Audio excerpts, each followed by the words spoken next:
인간들은 삶을 살아가는 동안 많은 기회의 문들을 통과하며 살아갑니다. 또 그 기회의 문이 언제든지 오거나 열릴 것이라 여깁니다. 그러나 이 세상에는 영원히 열려있는 기회의 문은 없습니다. 실제로 모든 문은 언젠가는 닫히게 되지요. 이는 복음 제시를 통한 구원 초청과 구원을 통해 회복될 생명 역시도 영원히 열려있지 않다는 사실을 의미합니다. 오늘 나눌 본문인 창세기 7장은 하나님께서 죄악으로 점철된 인류를 심판하심과 동시에 그분의 긍휼과 자비와 은혜로 예비하신 구원의 문이 닫히는 순간을 기록하고 있습니다. 창세기 7장의 홍수 이야기는 단순한 재해 이야기가 아닙니다.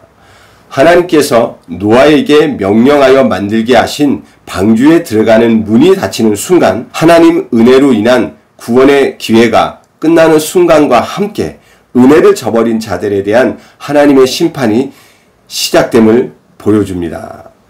방주는 단순한 배가 아니라 하나님 구속 계획의 역사적 통로로서 인류를 향한 깊은 사랑과 애통함이 담겨 있습니다. 오늘 말씀을 통해 하나님 은혜로의 부르심, 닫히는 하나님의 심판의 문, 심판과 생존을 살펴보며 복음 안에서 우리 자신을 돌아보고 믿음으로 반응하는 자의 삶을 따라가는 시간이 되기를 바라겠습니다. 1절입니다. 여호와께서 노아에게 이르시되 너와 내 온 집은 방주로 들어가라. 내가 이 세대에서 내가 내 앞에 의로움을 내가 보았음이라. 1절은 노아와 그 가족들에 대한 하나님의 특별 은총으로 구원 의뢰의 초대를 나타냅니다.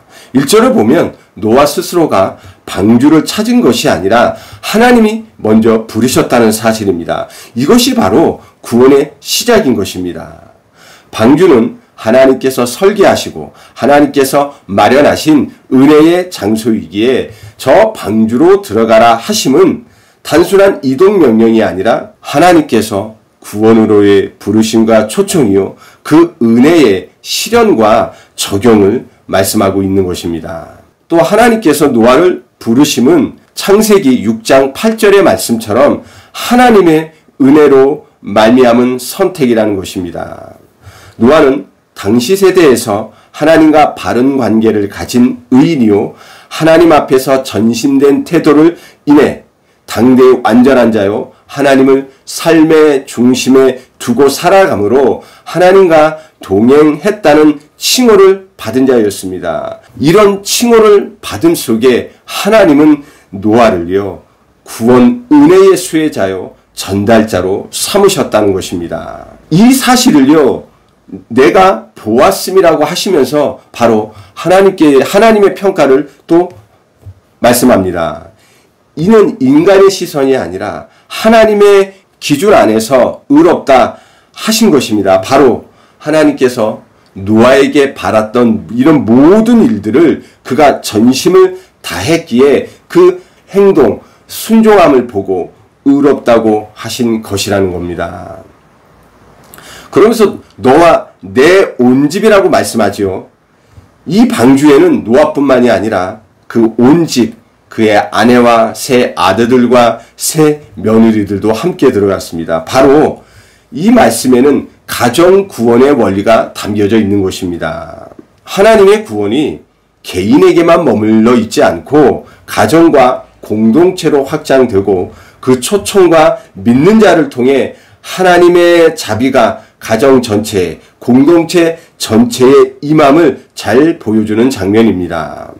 성경에는 종종 이렇게 한 사람의 믿음으로 말미암아 가정과 그 공동체 전체가 살아나게 되었음을 말씀합니다. 이런 여리고성의 라합이나 저 사도행전에 나오는 저 간수장처럼 이 한 사람으로 인하여 가족과 그 공동체 전체가 살아남는 무슨 말입니다. 특별히 사도행전 16장 31절을 보면 주 예수를 믿으라 그리하면 너와 내 집이 구원을 받으리라고 하신 것처럼 이런 말씀들도 있습니다. 2절과 3절을 보면 하나님께서 정결한 짐승과 새들은 암수 7마리씩, 부정한 짐승은 암수 2씩 모음으로 심판의 와중에서도 구원 계획을 실행하사 생물을 보존하시는 하나님의 배려를 보여주고 있습니다. 이는 모든 피조물을 향한 하나님의 자비하심으로 홍수 심판 이후에 새 세상을 고려하여서 모든 것을 조화 속에서 아름답게 준비하고 계심을 나타냅니다. 4절입니다.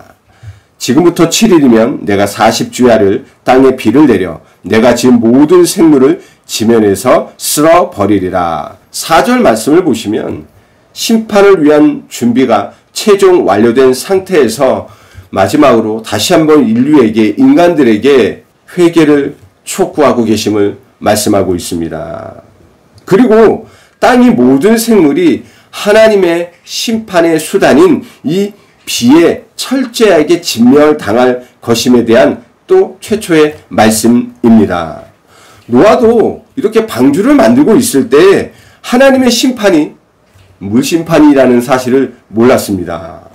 그럼에도 이 노아는요, 5절에 보니까 여호와께서 자기에게 명하신 대로 다 준행했다고 말씀합니다. 어떻게 보면 하나님의 이 명령이 노아 입장에서는 이해 불가능한 일 아니었겠습니까?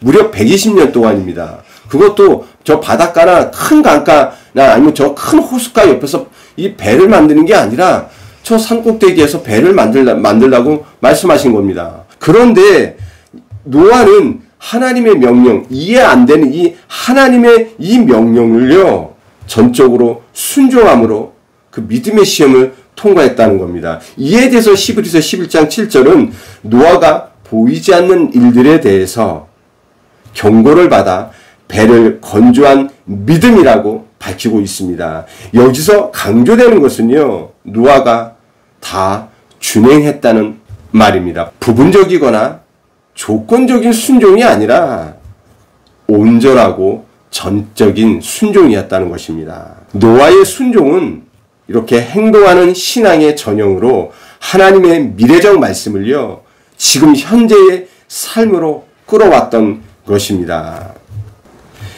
예수님은요, 요한복음 10장 9절에 내가 곧 문이요 누구든지 나로 말미암아 들어가면 구원을 얻으라고 말씀하셨습니다.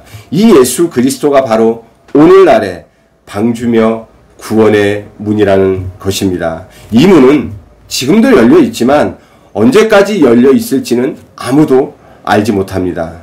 이런 주님의 부르심에 속히 반응하심으로 주시기로 한 구원의 은혜를 우리 모두가 받고 누려야 하겠습니다.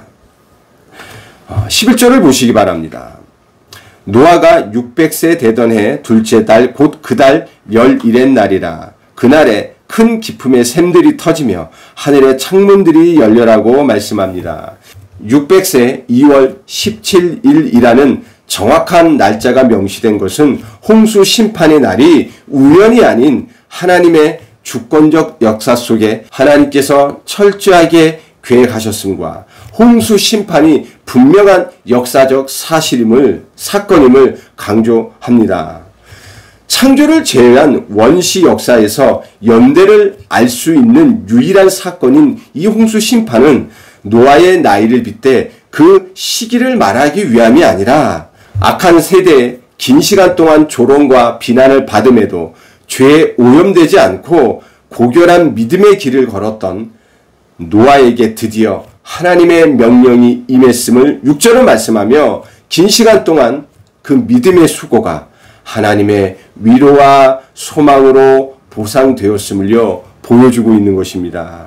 그러면서 7절과 9절은요 창세기 6장 18절에서 20절의 성취를 말씀하고 나타냅니다. 바로 노아 가족 외에 단 한 명도 구원받지 못했음과 노아와 그 아들들은 하나님이 주신 결혼제도를 준수함으로 당시 타락한 사회를 본받지 않았다는 사실을 나타냅니다. 또 노아 가족 이 8명 모두가 하나님 말씀에 순종했다는 사실 또한 7절은 말씀하고 있다는 겁니다.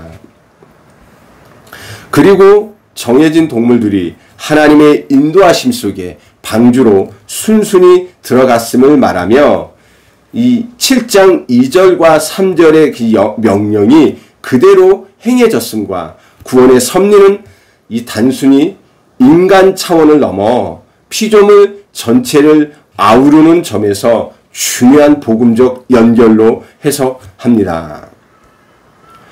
또 노아 방주로 인한 구원이 새로운 창조를 위한 것임을요 시사하면서 홍수 이후 질서가 노아의 가족을 통해 이루어지며 원창조의 구조가 그대로 반영됨을요 8절과 9절은 증거하고 있는 것입니다. 그러면서 10절과 12절을 통해 홍수 사건의 역사성과 중대함을 보여주며 하나님은 창조주시며 그 창조를 보존할 권리도 또 심판할 권리도 가지고 계심을 나타냅니다.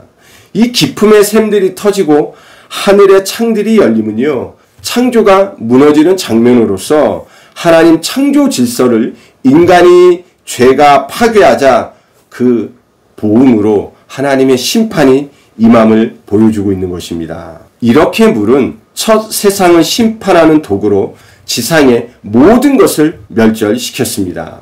노아 시대 물 심판은 종말의 심판을 예표합니다. 그러면서 16절은 매우 중요한 구절입니다. 들어간 것들은 모든 것이 암수라 하나님이 그에게 명하신 대로 들어가매 여호와께서 그를 들여보내고 문을 닫으시니라.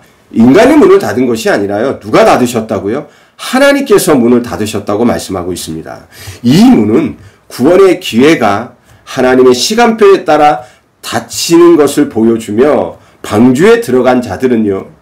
은혜 안에 문 밖은 심판이 대상이 되었다는 것입니다. 닫혔다는 말은 하나님의 심판이 시작되었음을 상징합니다. 이 심판의 시작이 하나님의 주권 아래 있음을 보여주는 장면이요. 방주 안에 있는 자들은 하나님의 보호 속에 안전하다는 의미 역시 담고 있습니다. 그리고 그 은혜 안으로 지금 들어가야 함을 13절에서 15절은 말씀합니다. 노아와 그 가족들은요, 이런 하나님의 명령에 즉시 따랐습니다. 그러나 이 노아 시대에 살았던 사람들 그 누구도 저 노아 가족들이 방주에 들어간 뒤 심판이 온다는 사실을 믿지 않았지만 하나님의 말씀이 전부였던 노아는요, 그 말씀에 생명을 걸고 그 말씀에 순응했던 겁니다.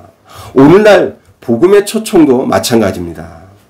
우리가 하나님의 부르심을 들을 수 있는 이 순간이 바로 은혜의 날이요, 그 문이 열린 구원의 날이라는 사실을 기억해야 합니다.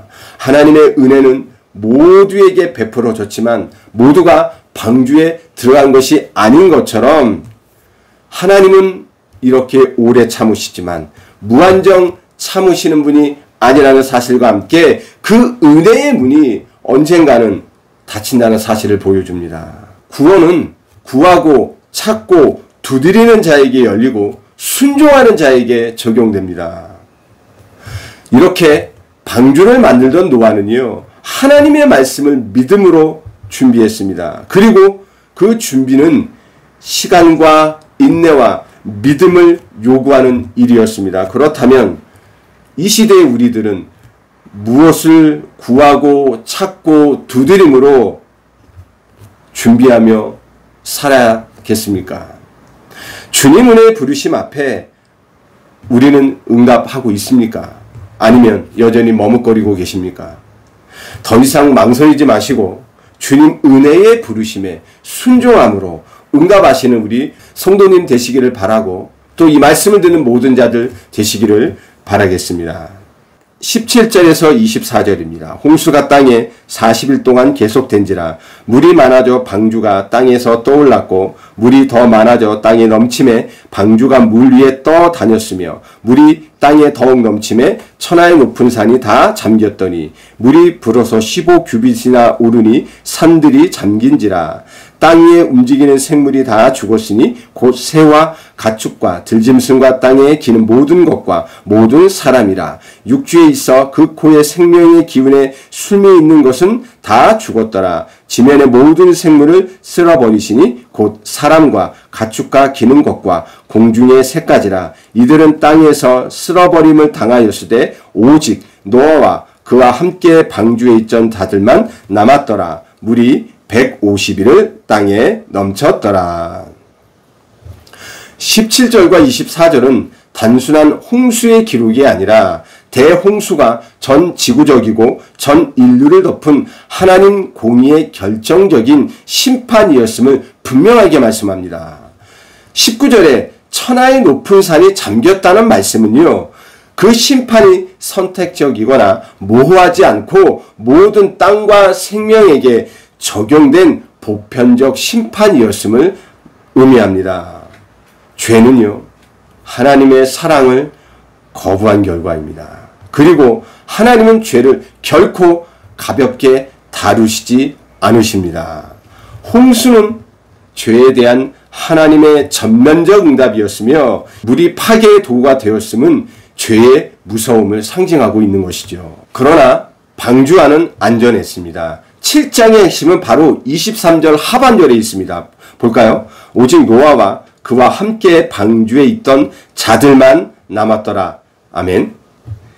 구원의 유일한 일은 바로 방주였습니다. 하나님은 모두를 멸하시되 하나님의 말씀대로 방주에 들어간 자들, 이 노아와 그 가족들만 살게 되죠. 이렇게 구원의 기준은 하나님의 은혜와 약속, 그리고 그 순종함에 있다는 겁니다. 이를 통해 구원은 인간의 공로나 조건이 아닌 하나님의 은혜와 약속에 기초한다는 사실을 분명하게 보여주고 있습니다. 하나님의 은혜는 심판을 피하게 할 뿐만 아니라 끝까지 보호합니다. 방주는 하나님께서 디자인하신 전적인 은혜와 구원의 공간이었던 것입니다. 심판의 물결이 덮치던 그날, 하나님의 은혜는 방주라는 실체 안에서 안전하게 존재했었던 겁니다.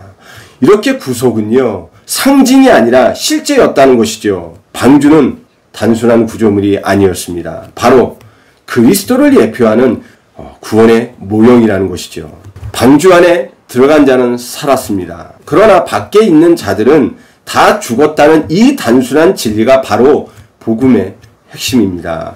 오직 예수 그리스도 안에 거하는 자만이 구원을 받아 생명을 얻게 된다는 그 복음의 진리를 우리 사랑하는 주집 처치 모든 성도님들을 명심하시기 바라겠습니다. 그러면서 남았다라는 이 표현은요, 성경 전체에서 하나님의 언약 백성을 표현하는 핵심 용어입니다. 하나님의 심판 이후에도 남은 자들은 하나님의 회복과 구속의 역사를 이끌어갈 자들이라는 의미입니다.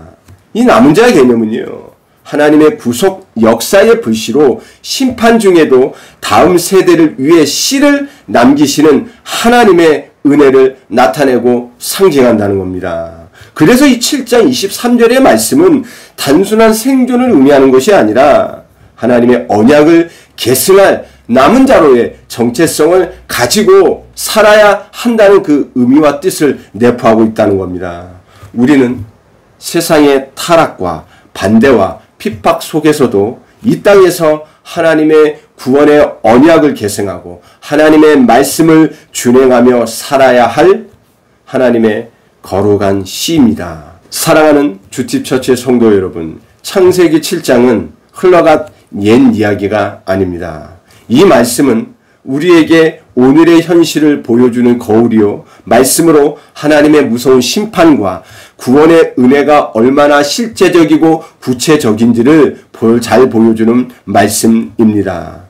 하나님은 죄악이 가득한 세대를 심판하시되 그 심판 가운데 하나님의 백성을 위한 구원의 길, 방주를 준비하시고 구원의 기회를 주시고 계시다는 사실입니다. 여기서 중요한 것은요, 그 구원의 문은 하나님의 시간표에 따라 하나님의 시간표가 이르게 되자 닫혔고, 저 닫힌 문 밖은요, 더 이상 구원의 기회가 없었다는 겁니다. 이 시대 우리들을 향한 이 구원의 방주가 우리뿐만 아니라 모든 세대, 모든 사람들에게 열려 있습니다. 그 방주는 누구시라고요? 그리스도이신 예수입니다. 누구든지 그리스도이신 예수 안에 들어오는 자는 영원히 살 것이지만 이 그리스도의 밖에 있다면 영원한 심판과 멸망을 피할 수 없을 것입니다. 여러분은 지금 어디에 계십니까? 예수 그리스도 안에 있으십니까?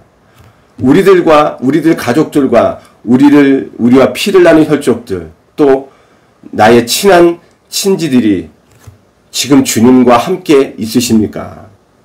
지금은 은혜의 날이요, 구원의 날입니다.